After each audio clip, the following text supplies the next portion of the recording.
ಅವನೇ ಪರಮಾತ್ಮನಾದ ಪರಶಿವನು. ಸರ್ಪಶೇನ ಪರಮಾತ್ಮನಾರು, ಪರಶಿವನಾರು.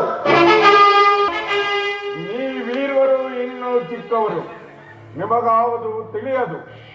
ಅದರಲ್ಲಿ ಬಲು ಸಂಭ್ರಮದಿಂದ ಎಲ್ಲಿಗೆ ಹೋಗುತ್ತಾ ಬಂದು ಕುಳಿತಿರುವಿರಿ? ಮೃಗುದೇವ, ಗಂಧರ್ವರು ಈ ಜಗತ್ತಿನ ಕಲ್ಯಾಣಕ್ಕಾಗಿ ಸರ್ವಣ ತೀರದಲ್ಲಿ ಶಿವಸತ್ರ ಯಾಗವನ್ನು ಮಾಡುತ್ತಿರುವರು.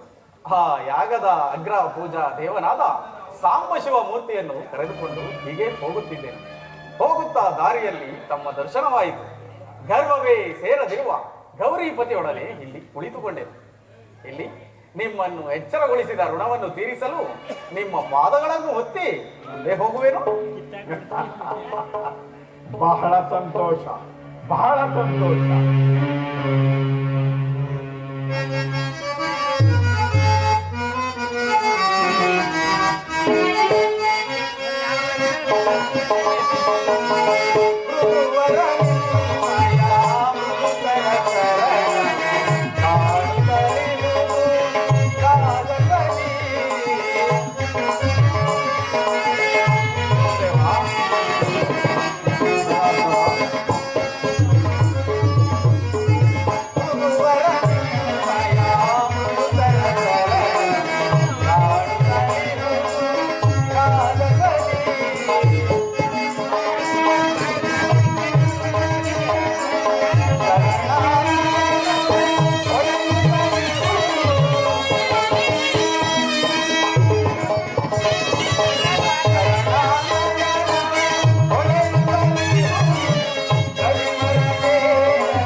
ವಿವೇಕಕ್ಕೆ ಮೆಚ್ಚಿದನು ಲಕ್ಷ್ಮೀಪತಿ. ಕಂಡನಿ ನನ್ನ ರಾಕ್ಷಸದ ನೇತ್ರವನ್ನು ನನ್ನ ಪಾದದಲ್ಲಿ, ಪರಶಿವನ ಹಣೆಗಣ್ಣಿಗಿಂತಲೂ ಪವಿತ್ರವಾದ ನನ್ನ ಪಾದದಲ್ಲಿ ಬಂದು ಧನ್ಯನಾದೆ. ಎಲೆ ಸದಾಶಿವ ಭಕ್ತಿ, ನೀನೇಕೆ ಮೌನವಾಗಿ ಕುಳಿತಿರುವೆ? ಮೌನವಲ್ಲದೆ ಮತ್ತೇನು ಮೃಗಮಣಿಯೇ? ಹಾಗಾದರೆ ನನ್ನೊಡನೆ ಮಾತನಾಡಲು ಸಾಧ್ಯವಿಲ್ಲವೋ? ಇಲ್ಲ, ಈ ಸದಾಶಿವ ಮೂರ್ತಿಯು ನಿನ್ನಂತಹ ವಿವೇಕರಹಿತರೊಡನೆ ಮಾತನಾಡಲು ಇಚ್ಛಿಸುವುದಿಲ್ಲ. ಹಾಗಾದರೆ ನೀನು ಬಲು ಜಾಣನು. ನನ್ನೊಡನೆ ಮಾತನಾಡುತ್ತಾ ಕುಳಿತಿರುವ ನಾರಾಯಣನು ನಾನು ವಿವೇಕರಹಿತರೋ? ಅದನ್ನು ನೀನೇ ವಿವೇಕಿಸಬೇಕು ಮೃಗಮುನಿ.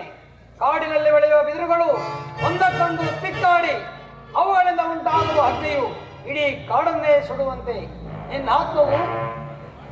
ನಿನ್ನ ಆತ್ಮದಲ್ಲಿ ಅಗ್ರವಾಗಿರುವುದು ಕಣ್ ತೆರೆದು ನೋಡು. ನಿನ್ನ ಆತ್ಮ ಯಾರೆಂಬುದನ್ನು ವಿಚಾರಿಸು. ಅಹಂಕಾರವನ್ನು ಬಿಟ್ಟು ಧರ್ಮಕ್ಕೆ ಸ್ಥಿರವಾಗಿ ಸುಖಿಯಾಗಿ ಬಾಳು. ಅದನ್ನು ನಿನ್ನಿಂದ ನಾನು ಕೇಳಿ ತಿಳಿದುಕೊಳ್ಳಬೇಕಾಗಿಲ್ಲ.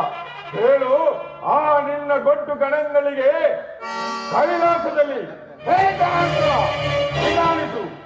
ನೀವೀರುವರು ಒಂದೇ ಸಂಕಲ್ಪವನ್ನು ಬಯಸಿ ವೈರತ್ವವನ್ನು ಸಾಧಿಸುತ್ತೀರಿ. ನೀನು ಅಲ್ಲಬಹುದು ಈ ಸದಾಶಿವನನ್ನು. ಮೃಗುದೇವ, ತೊಟ್ಟು ಮಾಗದೆ ಹಣ್ಣು ಬೀಳುವುದಿಲ್ಲ.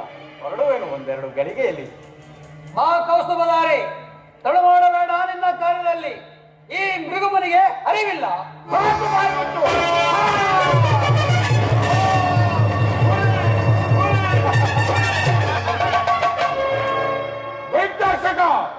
ಮುನಿಗೆ ವಂಚನೆಯನ್ನು ಮಾಡಿದ ದ್ರೋಹಿ.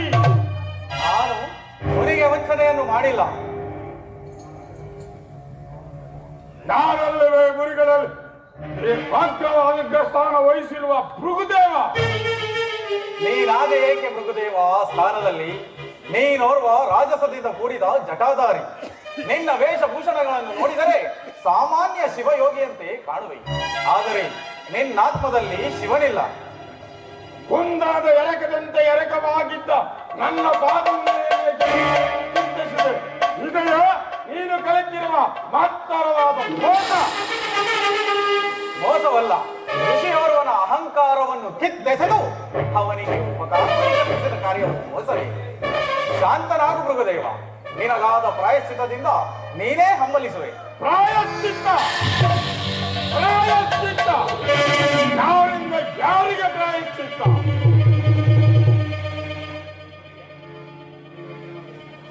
ಮುನಿಗೆ ವಂಚನೆಯನ್ನು ಮಾಡಿದ ದ್ರೋಹಿ ಯಾವ ಮಹಾತ್ಮ ಋಷಿಯು ತನ್ನ ಆತ್ಮಾಕಾಂಕ್ಷೆಯನ್ನು ಈಡೇರಿಸಬೇಕೆಂದು ಒಂದು ಉಗ್ರವಾದ ಧರ್ಮವನ್ನು ಧರಿಸಿರುವನು, ಅಂತಹ ಮುನಿಗೆ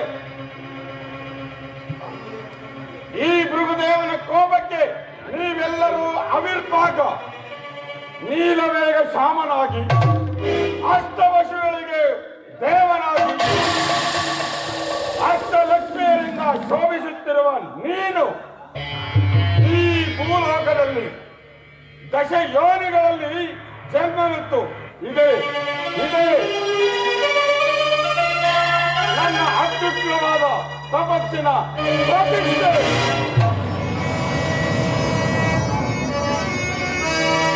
ಹರ ಶಿವನ ದಯೆಯನಗಿರೆ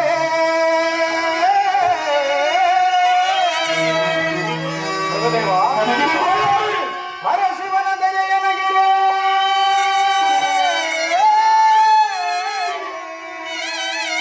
ಹರಿಸಿದೆನು ಮೃದುತಾಪವ ಎದೆಗೆಡದೆ ಧೈರ್ಯದಲ್ಲಿ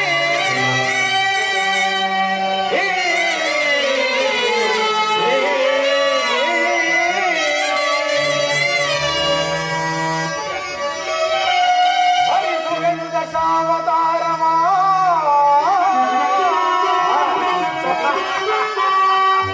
ಹರಿಸುವೆನು ದಶಾವತಾರವ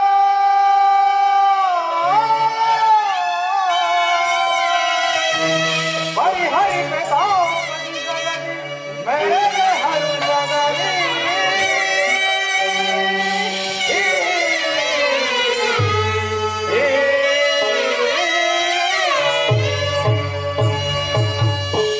ಮೃಗದೇವ, ನಿನಗೆ ನೀನೇ ಗುರುವೆಂದು ಮೆರೆಯುತ್ತಿರುವೆ. ನಿನ್ನ ಪ್ರತಿಜ್ಞೆಯನ್ನು ನೀನೇ ಬಲ್ಲೆ. ಅದರಿಂದ ನನಗಾಗುವ ತೊಂದರೆಯು ಏನೂ ಇಲ್ಲ.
ಶಿವಸತ್ರಯಾಗಕ್ಕೆ ಕರೆದುಕೊಂಡು ಹೋಗುವ ದಾರಿಯಲ್ಲಿ ಅಹಂಕಾರದಿಂದ ಮೆರೆಯುತ್ತಿದ್ದ ಭೃಗುದೇವನನ್ನು ಸಂಧಿಸಿ ಆತನ ಪಾದದಲ್ಲಿ ಮೆರೆಯುತ್ತಿದ್ದ ಕಣ್ಣನ್ನು ಕಿತ್ತು ಶ್ರವಣದತ್ತ ಮುಂದೆ ಹೋಗುತ್ತಿರುವುದು. ಅದು ಶಿವಭಕ್ತ ಶಿಖಾಮಣಿಯಾದ ದದೀಚಿ ಮಹರ್ಷಿಯು ಇತ್ತಲೇ ಬರುತ್ತಿರುವುದು.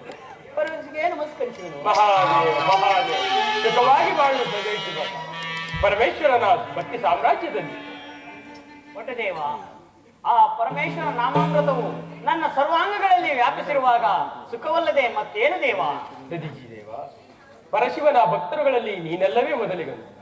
ನೀನಿಲ್ಲದ ಸ್ಥಳದಲ್ಲಿ ಪರಶಿವನಿಲ್ಲ, ಪರಶಿವನಿಲ್ಲದ ಸ್ಥಳದಲ್ಲಿ ನೀನಿಲ್ಲ. ಪರಮೇಶ್ವರನ ಆತ್ಮಲಿಂಗವೇ ನೀನಾಗಿರುವಾಗ ಈ ನಿನ್ನ ಭಾಗ್ಯವನ್ನು ನಾನು ಏನೆಂದು ಹೇಳಲಿ? ಅದಿರಲಿ, ತಾವು ಎಲ್ಲಿಗೆ ಹೊರಟಿರುವಿರಿ? ದೇವಋಷಿ, ಸೂರ್ಯ ಅಸ್ತಮಯ ಕಾಲದಲ್ಲಿ ಅನೇಕ ಪಕ್ಷಿಗಳು ಒಂದು ವಿಶಾಲವಾದ ವೃಕ್ಷವನ್ನು ಆಶ್ರಯಿಸಿ ಬೆಳಗಾಗುತ್ತಲೇ ಎತ್ತಿ ಹಾರುವಂತೆ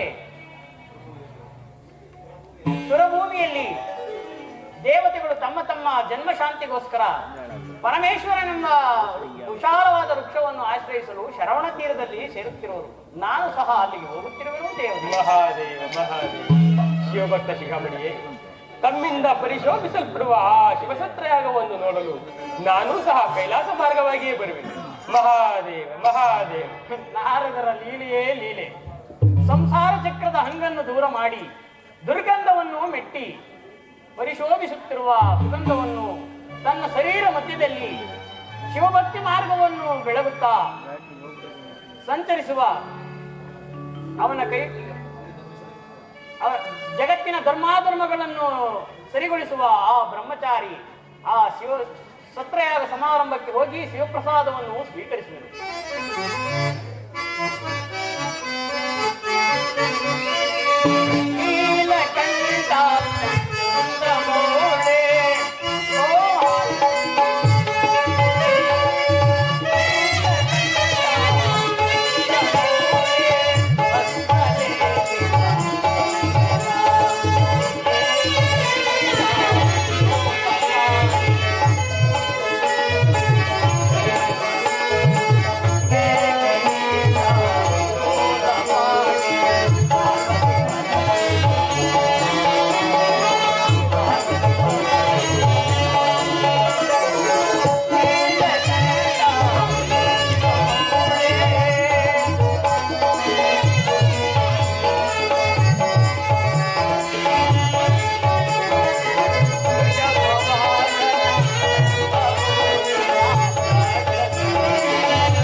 ಮಹಾದೇವ ಮಹಾದೇವ. ಸುರಸತ್ರಯಾಗಕ್ಕೆ ಅಧಿಕಾರಿಯಾಗಬೇಕೆಂದಿದ್ದ ದಕ್ಷ ಬ್ರಹ್ಮನು ತಾನೇ ಸರ್ವೇಶ್ವರನೆಂದು ತಿಳಿದು ದಕ್ಷನ ಗರ್ವವು ಗರ್ವ ಭಂಗದಂತೆ ನಾಶವಾಗಿದೆ. ಪರಶಿವನ ಮೇಲೆ ಕುಪಿತನಾದ ದಕ್ಷ ಬ್ರಹ್ಮನು ಮುಂದೆ ಏನು ದುರಾಲೋಚನೆ ಮಾಡುವಂತೆ ನಾನೇ ನೋಡುವೆ. ಮಹಾದೇವ ಮಹಾದೇವ.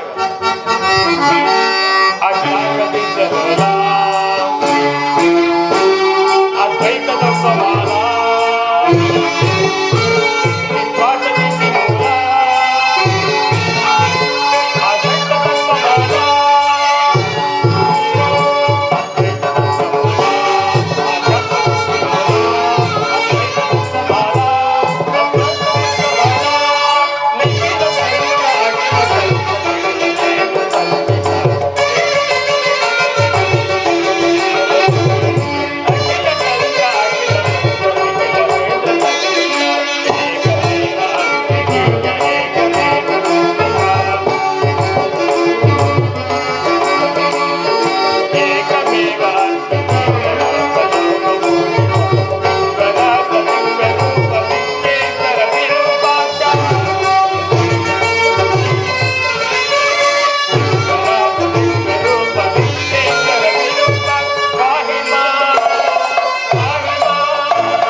ನವಶಕ್ತಿಗಳ ಮೂಲದಯ ಮಂಡೋರದಂತೆ ಬ್ರಹ್ಮಾಂಡವನ್ನೇ ಸ್ಥಾಪಿಸಿದ ದುರನೀರನಿಗೆ ಸುರಸಪ್ತರು ಪ್ರಪಂಚನ ಸಂಜಾಮಾನಕ್ಕೆ ಸಿಲುಕಿದ ಹಸುಳೆಯಲ್ಲಿ ಯಕ್ಷ ಗಂಧರ್ವ ಕೋಟಿ ದಕ್ಷಲೋಕದಲ್ಲಿ ಆರೋಹಿಸುತ್ತಿರುವಾಗ ದುರನೀರ ಯಜ್ಞಯಜ್ಞನಾದ ಈ ದುರನೀರನಿಗೆ ಸುರಸಪ್ತರೋಳ್ ಪ್ರಪಂಚನ ಭಯಂಕರ ಭೈರವೆಯ ಕಾರ್ಮುಗಿಲು ಕಲ್ಪನೆಯಂತೆ ಹೊರದೇಳುತ್ತಿರುವ ಅಪ್ರತಿಮ ಜಲದಂಕ ಬಲ್ಲನಿಗೆ ಸುರಸಪ್ತರೋಳ್ ಪ್ರಪಂಚನ ಏಂ ದಕ್ಷೇಂದ್ರ ದರ್ಶಿತ್ವನಂ ಖರದೋಳ್ ಕಾಲಭೈರವೆ ಉರಿಂಚೋನೆ ಭಾರ್ಗವ ದೀಪಗಳೇಳಂ ಸುದ್ದಿಪದಂ ಪಾತಾಳ ಶೇಷನಾಗಂ ವಿಜಯಲಕ್ಷ್ಮಿ ಪ್ರಜ್ವಲಿಸಿಪ್ಪ ಈ ದಕ್ಷೇಂದ್ರನಿಗೆ ಸುರಸಪ್ತರೋಳ್ ಪ್ರಪಂಚನ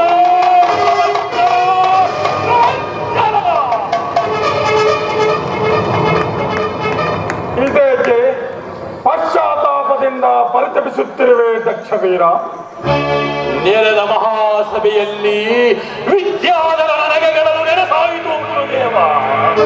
ದಕ್ಷೇಂದ್ರ, ಜಂಬೂಕರ ಕೂಗು ಗಗನಕ್ಕೆ ಕೇಳಬಲ್ಲದೆ, ಅಂದ ಮೇಲೆ ಆ ದೇವತೆಗಳಿಂದ ಆಗಬೇಕಾದ ಕಾರ್ಯವೂ ಏನಿದೆ? ಆಗಬೇಕಾದ ಕಾರ್ಯವನ್ನು ಆಳೋಡಿರು ಈ ಗುರುದೇವ. ಹಿಂದಿರುಗಿ ನೋಡಿ ಹೆಚ್ಚಿಗೂ ಅತ್ಯವಮಾನವಾಯಿತು.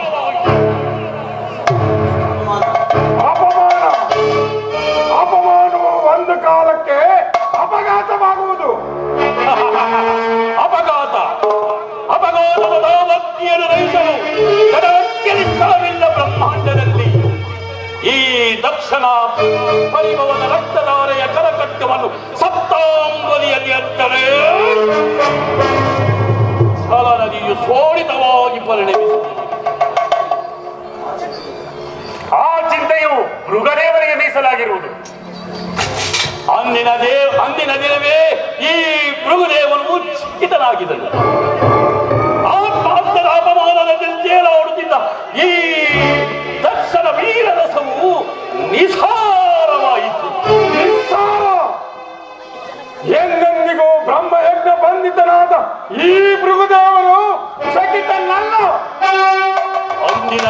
ದಿನವೇಕೆ ಭೃಗುದೇವ? ಶಾಂತಿ ಸಮ್ಮೇಳನ ಸಮ್ಮೇಳನವಲ್ಲ, ಶಿಲೆ ಮರೆಯಲ್ಲಿ ಹರಿಗಿರುವ ಕೋಪಾಗ್ನಿಯಂತೆ, ಅಗ್ನಿ ಜ್ವಾಲೆಯಂತೆ ಮರೆಯಾಗಿದ್ದ ಕೋಪಾಗ್ನಿಯು ದಕ್ಷ ಯಜ್ಞದಲ್ಲಿ ಮಿಂಚಿನ ನಾಲಿಗೆಯಂತೆ ಮಿರುಗ ಹತ್ತುವುದು.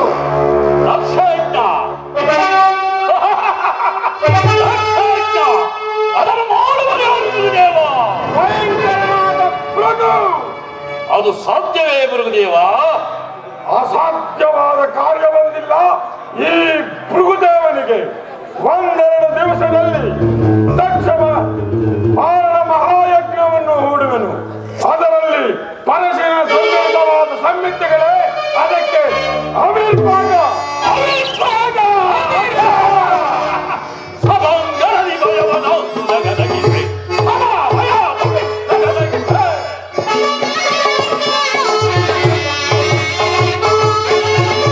ಸಭಾಂಗಣದಿ ಭಯವನ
ಪರಶಿವನು ತನ್ನ ಹಣೆಗಳನ್ನು ಉಳಿಸಿಕೊಂಡು ನನ್ನ ಮುಕುಂದನಿಗೆ ಪ್ರೇರೇಪಿಸಿ ನನ್ನ ಪಾದದ ಕಣ್ಣನ್ನು ಕಿಡಿಸಿದನು.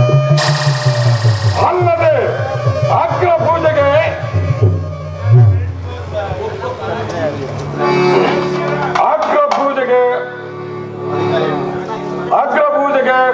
ಬಂದನು. ನಿನ್ನೆಯ ದಿವಸ ಸತ್ರಯಾಗದಲ್ಲಿ ದಕ್ಷನನ್ನು ನಿರಾಕರಿಸಲು ಅನೇಕ ಮಾತುಗಳು ಹೆಚ್ಚಿದವು. ಆದರೂ ಪರಶಿವನು ಮಾತನಾಡಲಿಲ್ಲ. ದಕ್ಷನಾದರೂ ಪರಶಿವನಲ್ಲಿ ವೈರತ್ವವನ್ನು ಸಾಧಿಸುತ್ತಿರುವನು. ಇರಲಿ, ನಾನೀಗಲೇ ಹೋಗಿ ದಕ್ಷ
ಪರೇಶ, ದೇವತೆಗಳ ಛತ್ರ ಪೂಜೆಗೆ ಹೋದ ಮೇಲೆ ಅದೇಕೆ ಸ್ವಾಮಿ ನಿಮ್ಮ ಮುಖ ಕಮಲವು ಮಂಜು ಮುಸುಕಿದ ಕಮಲದಂತೆ ಕಾಂತಿಹೀನವಾಗಿ ಕಾಣುತ್ತಿರುವುದಲ್ಲ? ಪ್ರಾಣೇಶ್ವರಿ, ದೇವತೆಗಳ ಸಮ್ಮೇಳನದಲ್ಲಿ ನನಗಾಯಿತು ಅಗ್ರಪೂಜೆ. ನನ್ನ ಪಾದೋದ ಪ್ರಸಾದದಿಂದ ಪುನೀತರಾದರು ಆ ಸುರಗಂಧರ್ವ ಪುಣ್ಯಕೋಟಿಗಳು. ಆದರೂ ಆ ಪುಣ್ಯಪುರುಷರ ಮಧ್ಯದಲ್ಲಿ ಅನೇಕ ದುರ್ಘಟನೆಗಳು ನಡೆದವು. ಆ ದುರಂತದ ದುರ್ಘಟನೆಯನ್ನು ಕೇಳಲು ನನ್ನ ಮನಸ್ಸು ಮುಮ್ಮಾರುತ್ತಿರುವುದು ಮಹಾದೇವ. ಅದನ್ನು ಕೇಳು ನಂದೀಶ್ವರನಾದ ಪತ್ನಿ. ನಂದೀಶ್ವರ, ನೀ ಹೇಳು, ಶರವಣದಲ್ಲಿ ನಡೆದ ಆ ದುರ್ಘಟನೆಯನ್ನು. ಅಮ್ಮ, ಸರ್ವೇಶ್ವರನ ಧರ್ಮಪತ್ನಿಯಾದ ನೀವು ಅದನ್ನು ಕೇಳಬಾರದು. ಕೇಳಿದರೆ ಮನ ಮರುಗುವುದು ತಾಯಿ. ನಂದೀಶ್ವರ, ನನ್ನ ಮನ ಮರುಗುವುದಕ್ಕೆ ಮಹಾದೇವನ ಮುಖಕಾಂತಿಯೇ ಕಾರಣವಾಗಿದ್ದರು. ಮರೆಮಾಚಬೇಡ. ನನ್ನ ಪತಿಗಾದ ಮರುಕವು ಯಾರಿಂದ ನಡೆಯಿತು, ಬೇಗನೆ ಹೇಳು.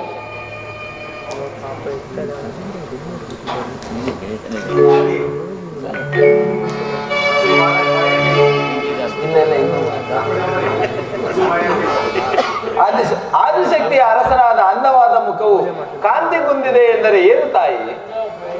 ನಂದೀಶ್ವರ, ಪತಿಯ ಮುಖವನ್ನು ನೋಡಿದರೆ ಮರುಕವಾಗದು. ಮರೆಮಾಚಬೇಡ. ಅದೇನೆಂದು ಬೇಗನೆ ಹೇಳು ತಾಯಿ.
ಸೂರ್ಯನ ಕಿರಣಗಳು ಸೋಕಿದೊಡೆ ಕ್ಷಣ ಮಾತ್ರದಲ್ಲಿ ಮಾಯವಾಗುವ ಮಂಜು ಹನಿಗಳು ತಾವರಿಗೆ ಮುಸುಗಿರೆ ತಾವರಿಗೆ ಭಂಗವೇ?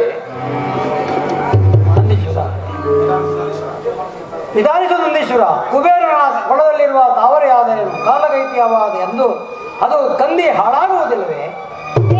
ನಂದೀಶ್ವರ, ಪರಶಿವನ ಪವಿತ್ರವಾದ ಮನಸ್ಸಿನಲ್ಲಿ ಶಾಂತಿ ಇಲ್ಲ. ಕಾಡಿನಲ್ಲಿ ಬೆಳೆದ ಹುಟ್ಟು ಬಲಹೀನವಾದರು. ಒಟ್ಟ ಸೇರಿ ಹಕ್ಕವಾದರೆ ಆನೆಯನ್ನೇ ಕಟ್ಟಬಹುದಲ್ಲವೇನು?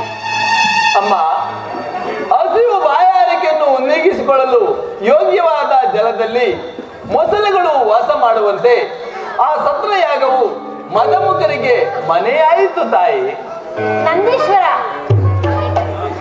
ಅದಾವ ಮದಮಕರೋ ನನ್ನ ಪತಿಗೆ ಬೇಸರವನ್ನುಂಟು ಮಾಡಿದವರು? ನಿಧಾನಿಸು ನಂದೀಶ್ವರ, ಅದನ್ನು ಹೇಳಬಾರದು ಈ ಕೈಲಾಸವಾಣಿಯ ಸಮ್ಮುಖದಲ್ಲಿ. ಅದೇಕೆ ಪತಿದೇವ? ಅದನ್ನು ಕೇಳಿದರೆ ಪ್ರಮೋದವಾಗುವುದು ದೇವಿ, ಅದು ಮುಂದೆ ನಿನಗೆ ತಿಳಿಯುವುದು.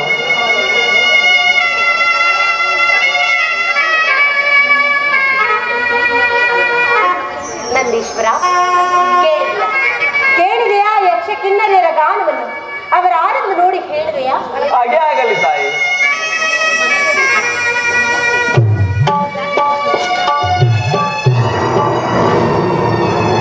ಅಮ್ಮ, ಅವರೇ ಆದಿಶಕ್ತಿಯ ಹಿರಿಯ ಸಹೋದರಿಯರು. ದಕ್ಷದೇವನ ಮನೆಯಲ್ಲಿ ನಡೆಯುವ ಮಹೋತ್ಸವಕ್ಕೆ ಹೋಗುತ್ತಿರುವವರು.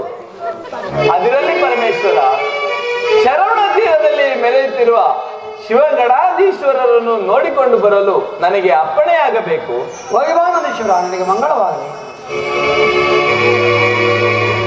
ಸ್ವಾಮಿ, ನಂದೀಶ್ವರನ ಮಾತು ಕೇಳಲಿಲ್ಲವೇನು?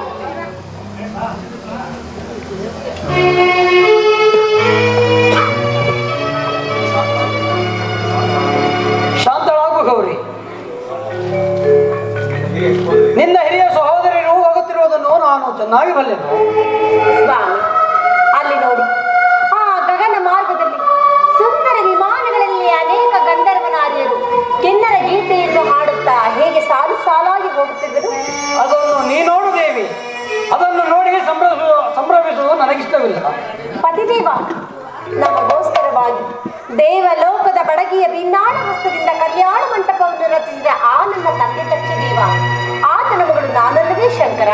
ಅದಾರಿಗೆ ಗೊತ್ತು ನೀನು ದಕ್ಷಿಣ ಮಗಳೆಂದು. ಏನು? ನಾನು ದಕ್ಷ ಬ್ರಹ್ಮನ ಮಗಳಾಗದಿದ್ದರೆ ನನಗೆಲ್ಲ ಬರುತ್ತಿತ್ತು ಇಂತಹ ಸಂತೋಷ. ಅಲ್ಲಿ ಹೋಗುತ್ತಿರುವ ಸುರನಾರಿಯರನ್ನು ನೋಡಿದ ಮೇಲೆ ಮಗಳು ತಂದೆಯ ಮನೆ ಮಹೋತ್ಸವವನ್ನು ನೋಡಬಾರದೇ ದೇವೋತ್ತಮ?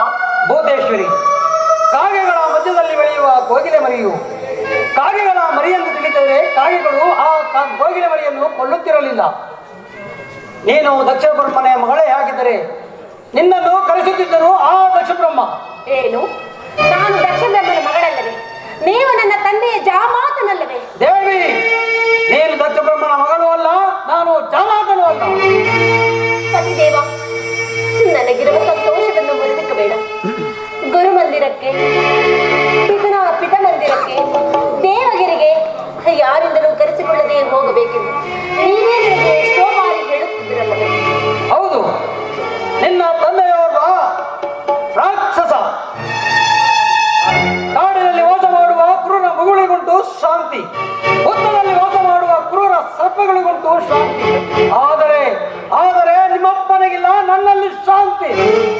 ಅಪ್ಪನ ವಿಷಯದಲ್ಲೇ ಇಷ್ಟೊಂದು ಅಶಾಂತಿಯಿಂದ ಮಾತನಾಡ್ತೀನಿ. ಮಾತನಾಡುವ ಸಂಭವ ಉಂಟು ದೇವಿ, ಅದಕ್ಕೆ ಮಾತನಾಡುತ್ತಿದ್ದೇನೆ.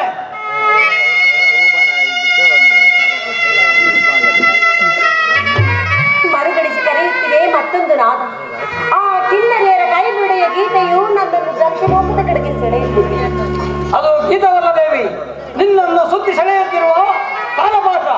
ಯಾವ ಪಾಶವಾದರೆ ತಂದೆ ಮನೆಯೆಂದರೆ ಚಿಕ್ಕಂದಿನಿಂದಲೂ ಹುಟ್ಟಿ ಬೆಳೆದ ನಿವಾಸ. ಹೆಣ್ಣು ಮಕ್ಕಳಿಗೆ ಅದಕ್ಕಿಂತ ಪ್ರಿಯವಾದ ಸ್ಥಳವಿಲ್ಲ. ಆದ್ದರಿಂದ ನಾನು ದಕ್ಷಿಣೋಪಕ್ಕೆ ಹೋಗಲೇಬೇಕು. ಅಡಬೇಡ ದೇವಿ, ಶಾಂತಳಾಗು.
ಕೇಳು.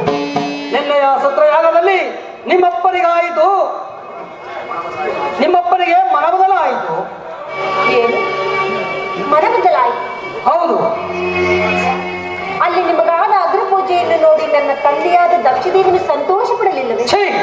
ಸಂತೋಷ ಪಟ್ಟನೆ ಆ ನಿಮ್ಮಪ್ಪ ದಕ್ಷ ಅಪಾರವಾದ ನಿಧಿಯನ್ನು ಸುತ್ತಿಕೊಂಡು ಕಾಯುತ್ತಿರುವ ಕಾಳಿಂಗ ಸರ್ಪದಂತೆ ನಿಮ್ಮಪ್ಪನ ಜಿಜ್ಞಾಸೆಯು ಆತನ ಜೀವಾತ್ಮವನ್ನು ಸುತ್ತಿಕೊಂಡು ನಿಷ್ಠೂರದ ಮಾತುಗಳಿಂದ ಅಗ್ರಚಂದ್ರಾರ್ಕವಾದ ನಿಷ್ಠೂರ ಮಾತುಗಳನ್ನಾಡಿ ನನ್ನಲ್ಲಿ ವೈರತ್ವವನ್ನು ಸಾಧಿಸಿದನು ಆ ನಿಮ್ಮಪ್ಪ ದಕ್ಷ. ತಂದೆಯ ಮಾತಿಗೆ ಬೇಸರ ಪಡಬಾರದು ಭೂತೇಶ್ವರ. ಬಯರಡಂಬರದ ಮಾತಿಗೆ ಬೇಸರ ಬೇಕೆ ಭೂತೇಶ್ವರಿ. ಬೆಂದಿತೆನ್ನೊಡಲು ಆ ಸತ್ರಯಾಗ ಮಧ್ಯದಲ್ಲಿ ಬೆಂದುಕ್ಕುವ ಸಂಯುಕ್ತಗಳ ಮಧ್ಯದಲ್ಲಿ ಕೇಳಿ ಬರುತ್ತಿದ್ದ ನಾದವು ನಿಮ್ಮ ತಂದೆಯ ಉಗ್ರವಾದ ಕಠೋರವಾದ ಮಾತುಗಳಿಂದ ಅದನ್ನು ಸಮತಗೊಳಿಸಿತು. ಮೃಗದೇವನಲ್ಲದೆ ಹತ್ತಾರು ಆತನನ್ನು ಮಾತನಾಡಿಸಲಿಲ್ಲ ದೇವಿ. ಆದರೆ ನಿನ್ನಲ್ಲಿನ ಬಾಂಧವ್ಯದಿಂದ ನನ್ನನ್ನು ಆ ಸತ್ರಯಾಗದಲ್ಲಿ ಸುಮ್ಮನೆ ಕೂರಿಸಿತು. ಸ್ವಾಮಿ, ದೇವಿ, ಇಂತಹ ಅನಿವಾರ್ಯ ಒಂದು ಸಂಸಾರದಲ್ಲಿ ಎಷ್ಟೋ ಬರುವುದು. ಅದನ್ನು ಬಾಂಧವ್ಯ ಮಮತೆಯಿಂದ ನಾವು ಸರಿಪಡಿಸಿಕೊಳ್ಳಬೇಕು. ಜಗತ್ತಿನ ಸಂಸಾರ ಚಕ್ರದೊಡೆಯನಾದ ನೀನೇ ಹೀಗಂದ ಮೇಲೆ ಇತರರ ಪಾಡೇನು ಶಂಕರ? ರಾಜೇಶ್ವರಿ, ಯುದ್ಧರಂಗದಲ್ಲಿ ಹರಿತವಾದ ಖಡ್ಗಗಳಿಂದ ಆದ ಗಾಯದ ನೋವನ್ನಾದರೂ ಮರೆಯಬಹುದು ದೇವಿ. ಆದರೆ ನಿಮ್ಮಪ್ಪನ ಮಾತಿನ ಅಲಗೆಂಬ ಮಾತುಗಳಿಂದ ನನ್ನ ಉದರದಲ್ಲಾಗಿರುವ ಗಾಯದ ನೋವನ್ನು ಮರೆಯಲಾರದೆ ಹತ್ತಿ ದಗದಗನೆ ಉರಿಯುತ್ತಿರುವ ಇದನ್ನು ತಿಳಿದಿದರೂ ಆ ನಿಮ್ಮಪ್ಪ ದಕ್ಷ ಆ ದುಷ್ಟ ಮೃಗುವಿನೆಂದು ಸೇರಿ ನನ್ನನ್ನು ಕೊಲ್ಲಲು ಮಾರಣಯಾಗವನ್ನು ಹೂಡಿರುವಂತೆ. ಮಾರಣಯಾಗವನ್ನು ಮಾಡುವರಾರು ನಾನಲ್ಲವೇ? ಈ ಶಿವನಲ್ಲವೇ? ಈ ಮಹಾದೇವರಲ್ಲವೇ? ಇದನ್ನು ತಿಳಿದಿದ್ರು ವಿವೇಕರಹಿತನಾಗಿರುವನು ಆ ನಿಮ್ಮಪ್ಪ ದಕ್ಷ. ಅವಿವೇಕಿಯಾದ ತಂದೆಗೆ ವಿವೇಕವನ್ನು ಹೇಳಲಾದರೂ ನಾನು ಲಕ್ಷ್ಯಕ್ಕೆ ಹೋಗಬಾರದೇನು? ಕೂಡದು ದೇವಿ, ನನ್ನ ಮಾತನ್ನು ಮೀರಿ ಅಲ್ಲಿಗೆ ಹೋಗಿದ್ದೆ. ಆದರೆ ನಿನಗೆ ಹಾನಿ ತಪ್ಪದು ತಪ್ಪದು ತಪ್ಪದು. ಶಂಕರ ಸ್ವಾಮಿ, ತಂದೆ ನಿರಾಕರಿಸಿದರೆ ಏನಾಯಿತು? ತಾಯಿಯಾದ ವೇದವತಿ ಅಲ್ಲದೆ ನನ್ನ ಹಿರಿಯ ಸಹೋದರಿಯರಾದ ರೇವತಿ ಪುಷ್ಪವತಿಯರು ನನ್ನನ್ನು ಆಶ್ರಯಿಸಿದ್ದಲ್ಲವೇ? ಏಳು ನಟರಾಜ, ಪ್ರಯಾಣಕ್ಕೆ ಸಿದ್ಧನಾಗು. ಎನ್ನ ಮನದಾಶೆಯ ಶಿವನೇ ನೀರೊಲ್ಲೆಯ.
ರಾಜೇಶ್ವರಿ ಮಹಾಯಜ್ಞದೊಳು ಫಲವಿಲ್ಲ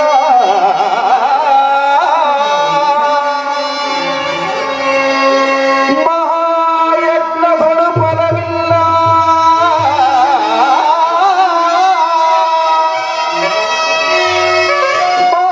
ಮಹಾಯಜ್ಞದೊಳು ಫಲವಿಲ್ಲ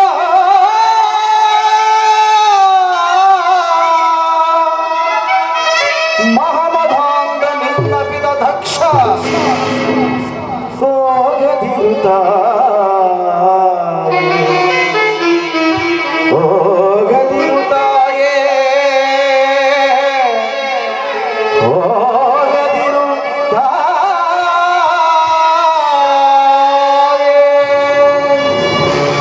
ಸತಿ ಎಚ್ಚರ ನನ್ನ ಜೀವನ ಚಕ್ರ ಸೂತ್ರಧಾರಕನಾರು ಅವನೇ ಅವನೇ ಆ ಶರೀರವಾಣಿಯಲ್ಲಿ ನುಡಿತಿರುವ ತಾಂಡವ ಮೂರ್ತಿ ನನಗೆ ಹಾನಿ ಬರುವುದೆಂದು ಮಾತನಾಡದೆ ಕೊಟ್ಟಿರುವ ನೀ ಮಹಾದೇವರು ನನ್ನ ಗುಂಟೆ ಹಾನಿ ದಕ್ಷ ದೇವನಲ್ಲಿ ಅಥವಾ ಮತ್ತೊಬ್ಬ ದೇವನಲ್ಲಿ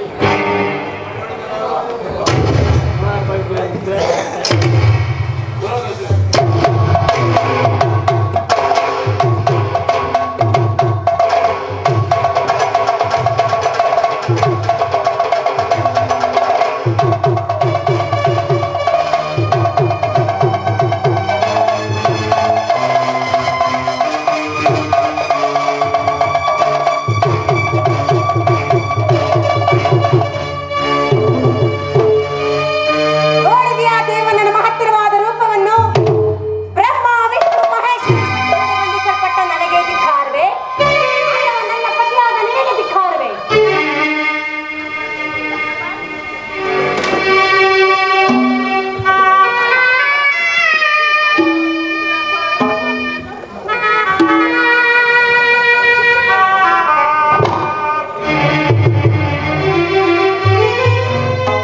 ಇದು ಕುರುಶಂಕರ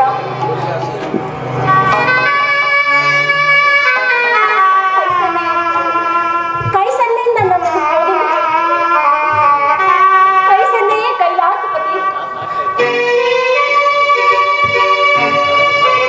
ಇರಲಿ ಇರಲಿ ಅದೇ ನನಗೆ ಆಶೀರ್ವಾದವೆಂದು ಹೇಳಿ ನಾನೀಗಲೇ ದಕ್ಷ ಲೋಕದ ಸಂಭ್ರಮಕ್ಕೆ ಹೋಗುವೆನು ಕುಮಾರ ನಂದೀಶ್ವರ ನಂದೀಶ್ವರ ಅನಾದಿ ಭಕ್ತ ಭೃಂಗಿ ಮೊದಲಾದ ಅಷ್ಟ ಮಹಾಕೋಟಿ ಗಣಾಧೀಶರನ್ನು ಬರಮಾಡು ನಾನೀಗಲೇ ದಕ್ಷ ಲೋಕದ ಸಂಭ್ರಮಕ್ಕೆ ಹೋಗಬೇಕು ಅಪ್ಪಣೆ ತಾಯಿ.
ಸುರಪತಿ ವಂದ್ಯಂ ಸುಂದರ ನೃತ್ಯಂ ಸುರಜಿತಮಣಿಮಕುಟಂ ಪ್ರಣಮದಲೆ ಅಮ್ರಕಟಿತರಾಳಂ ಷಡ್ಗಿರಿತಾಳಮಿದಂ ತತ್ತಂ ಷಡ್ಗಿರಿತಾಳಮಿದಂ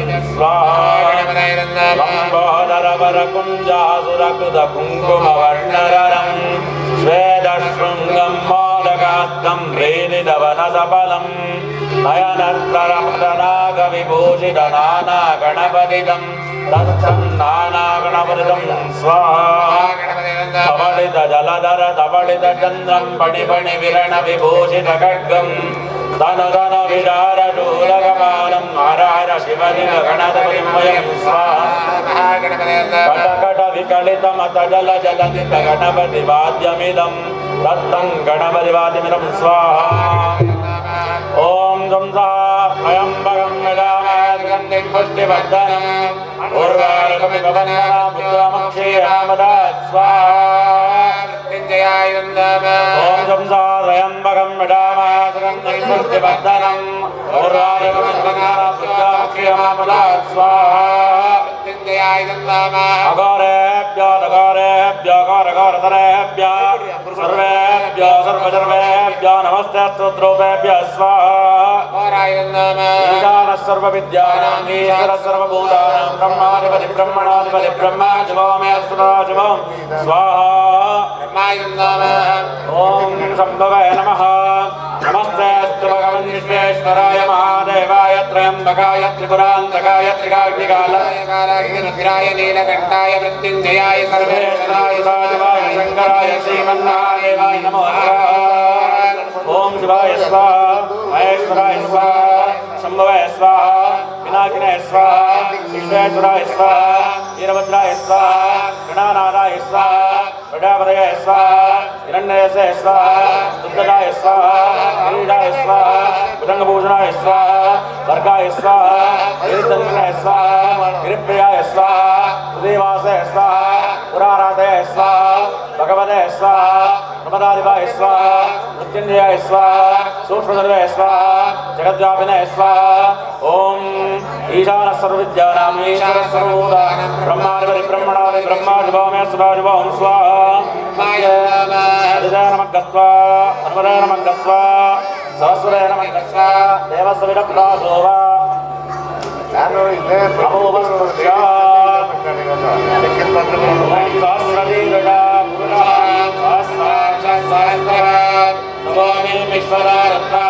ಅರ್ಚರಿಷ್ಠಾಂಗುಲಂ ಸ್ವಾಹ ಪರಶೇರಗಂ ಸರ್ವಂ ಯದ್ಬೋಧಯಚ್ಚವ್ಯಂ ಉದಾಮದತ್ತಸ್ಸೇರಾನ ಯದನ್ನೇನಾಜರೋನಿ ಸ್ವಾಹ ಅದಾಯ ಕೃಷ್ಣಪೂರ್ಣ ಪಾದಸ್ಯ ವಿಷ್ಣುಭೂತಾನಿ ದಿವಾರಸ್ಯಾಮೃತಂದಿವೇ ಸ್ವಾಹ ದಿವಾಯೋದೈ ಪೂರ್ಣ ಪಾದಸ್ಯ ಭವಾತ್ ಪುನಃ ತದಾ ವಿಶ್ವಂ ವಿಕ್ರಮದ ಶಾಸನಾರ್ಚನೆ ಸ್ವಾಹ ತಸ್ಮಾದಾಯ ವಿರಾಜಾಯ ಪೂರ್ಣ ಸದಾ ಧೋತ್ಯನಿಷ್ಠರ ಮಜ್ಜಾನೋ ಮದೋಪರ ಸ್ವಾಹ ಯತ್ಪೂರ್ಣ ದೇವಾಯಜ್ಞಮನ್ಮದ ವಸಂತಸ್ಯಾಸಿಂಗಾದಿಕಂ ಭೀಷ್ಮೈಕ್ಮಸ್ಯಾಸ್ಮೈ ಸ್ವಾಹ ದೇವಾಯಜ್ಞಮನ್ಮದ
ಬ್ರಹ್ಮಾಂಡ ಅಧಿನಾಯಕನೆಂದೇ ಹೆಸರಾದ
ಅಕ್ಷಮಾಲಾಭರಣನನ್ನು ನಿಂದಿಸಬೇಡ. ದಕ್ಷದೇವನನ್ನು ಬಲತ್ಕರಿಸಬೇಡ.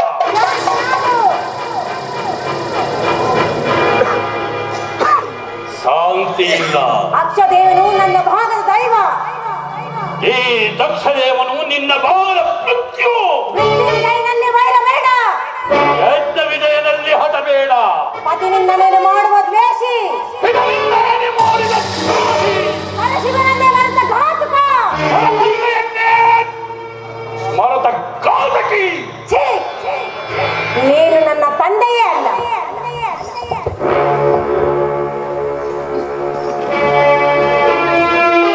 ಯಾವ ಮಹಾವೀರರು ಉಗ್ರವಾದ ತಪಸ್ಸನ್ನು ಮಾಡಿ ಸಾವಿರಾರು ಪುತ್ರಿಯರನ್ನು ಪಡೆದ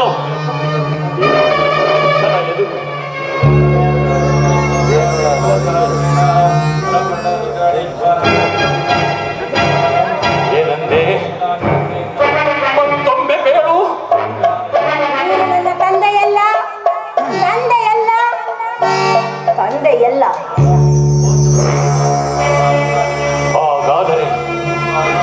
ಹಾಗಾದರೆ ಹೇಳುವೆನು ಕೇಳು.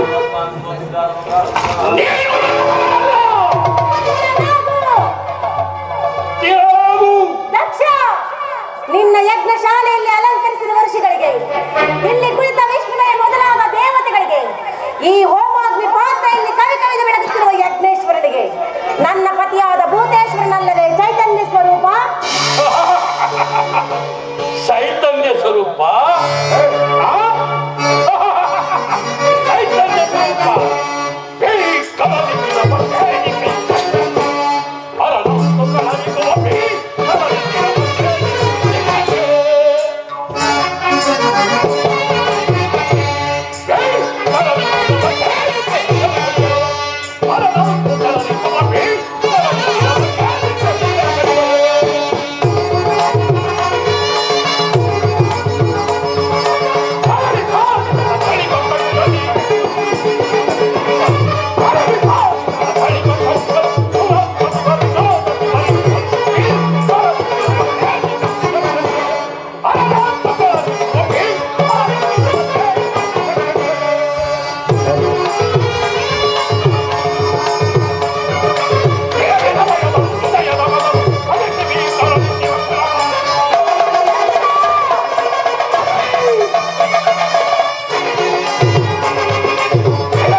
ಭಯಂಕರವಾದ ರಕ್ಷೆಯಿಂದ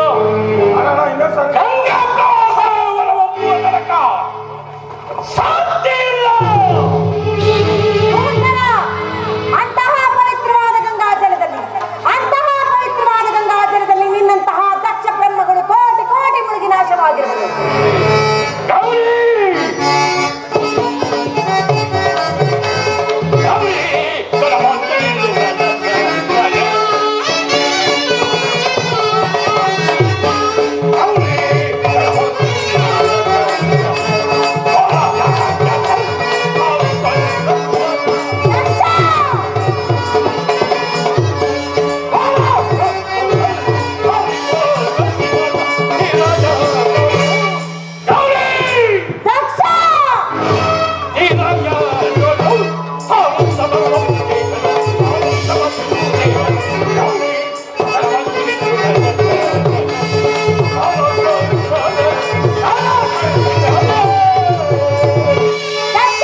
ಈ ದಕ್ಷನ ಅಭಿಮಾನದ ಬಾಂಧವ್ಯವನ್ನ.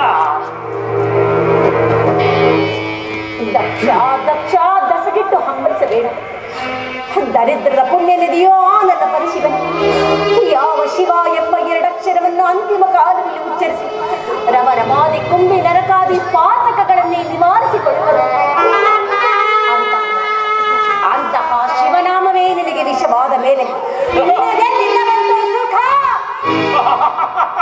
ಸ್ಥಿರರಾಗು. ನಿನ್ನ ಪತಿಯ ರಕ್ತಧಾರೆಯೇ ಅಜ್ಜಾರಸ. ಅವನ ಯಜ್ಞ ಪುಣ್ಯದ ಮಹಾ ರಕ್ತಧಾರೆ ಕರುಗಳೇ ಯಜ್ಞ ಕುಂಡ, ಕಠಿಣವಾದ ಮೂಳೆಗಳೇ ಮೆಟ್ಟಿಲುಗಳು, ಎರಡುಗಳೇ ಸಮಿತಗಳು, ಈಶ್ವರನ ಮಾಡುವ ಸಮಿತಗಳು, ಸಣ್ಣ ಸಣ್ಣ ಕತ್ತಿಗಳೇ ತಿಳಗಳು, ಅವನ ದುರ್ಜನೆಯ ಕೇಶರಾಶಿಗಳೇ ಅವನನ್ನು ಬಳಸಿರುವ ಅಷ್ಟಕೋಟಿ ಮಹಾಗಣಗಳೇ ಈ ಯಜ್ಞಕ್ಕೆ ಆಯುಷ್ಮಾನ. ಜೈ ಭೈರವಿ, ಜೈ ಶಿವಶಂಕರ. ನಿಲ್ಲು ನಿಲ್ಲು. ನನ್ನ ಮನವು ಮಹಾದೇವನ ಮಹತ್ವಾಕಾಂಕ್ಷೆಯಿಂದ ನಿಶಬ್ದವಾಗಿರುವುದು.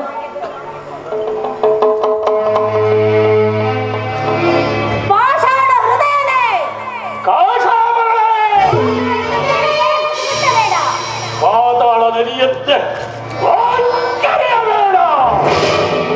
ಪತಿಯಿಂದಲೇನು ಮಾಡುತ್ತಿದ್ದ ಹಾಗೆ ಇದೊಂದು ಬಾರಿ ಆದರೂ ಶಿವನಾಮವನ್ನು ಕೇಳಿ ಎಚ್ಚರನಾಗ. ನಾನು ಮರೆಯಾದ ಮೇಲಾದರೂ ನಿನಗೆ ಬುದ್ಧಿ ಬರಲಿ. ಪರಮೇಶ್ವರ ಶಂಕರ, ನಾನಿನ್ನು ಕೈ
ಹೋದಳೇಕೆ ಸತಿ?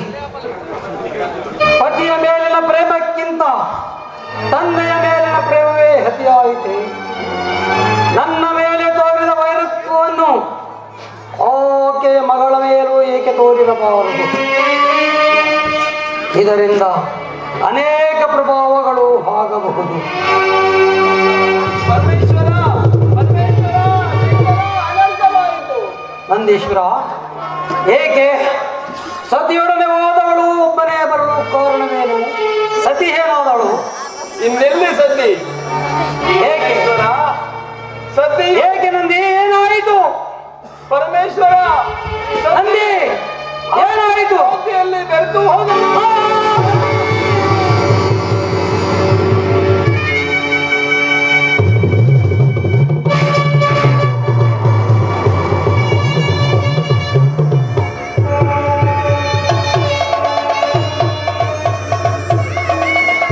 ಒಂದು ಸಾರಿ ಯಜ್ಞಕ್ಕೆ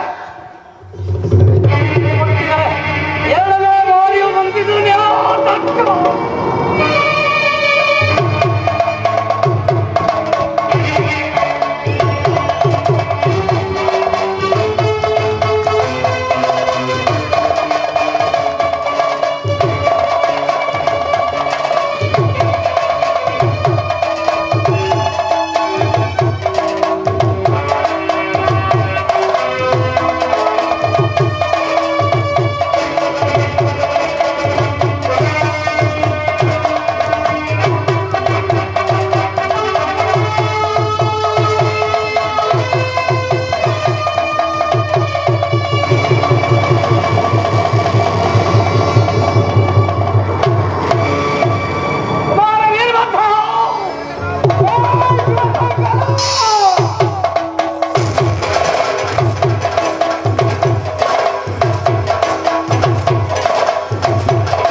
ಶಾಂತಿಗೊಳಿಸು.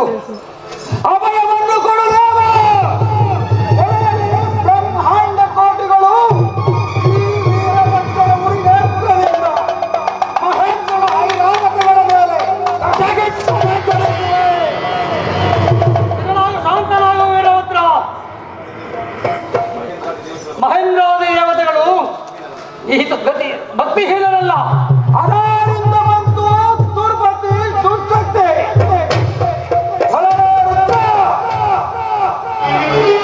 ಶಿವಶಕ್ತಿಯ ಸರಳರಂದ ಎಂದಿಕ್ಕಿ ಆ ಮರಣಮುಕ್ತ ದೇವತೆಯನ್ನು ಭಯಪಡಿಸುತ್ತಿರುವ ಆ ವೀರಭದ್ರ ಆತನನ್ನು ದಕ್ಷನೆಂದು ಕರೆಯುವರು.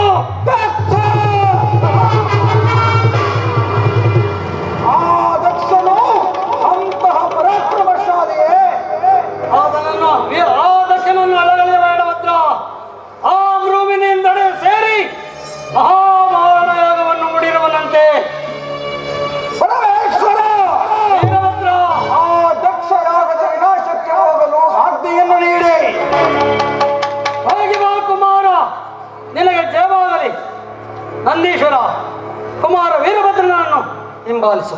ಅಪ್ಪಣೆ